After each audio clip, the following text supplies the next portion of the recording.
এই দেখো আজকে বানাচ্ছি টক দই। টক দই বানানোর জন্য আমি 500 গ্রাম দইকে ভালো করে জ্বালিয়ে প্রায় 200 থেকে 250 গ্রাম বানিয়ে নিয়েছি।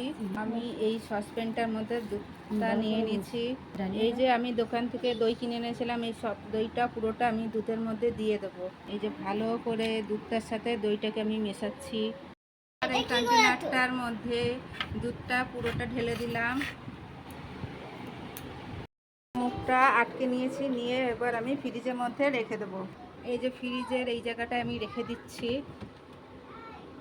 দিয়ে এবার ফ্রিজটা বন্ধ করুন। বন্ধুরা, এই যে দই বানানো এখানে সুইচ আছে, আমি থিক অপশানে ক্লিক করে দিয়েছি। যেহেতু আমি দইটা গাঢ় বানাবো তার জন্য থিকে দিয়েছি, আর সফটে দিলে পরে দইটা পাতলা হবে। আর এখানে সিগন্যাল দেবে যখন দই পুরো কমপ্লিট হয়ে যাবে বানানো।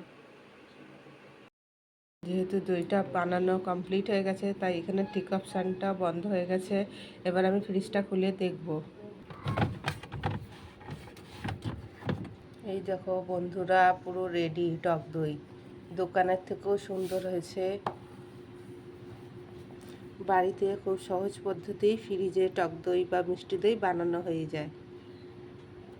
আর মিষ্টি দই বানাতে গেলে এর সাথে শুধুমাত্র চিনি অ্যাড করলেই হয়ে যাবে, আর কিচ্ছু লাগবে না।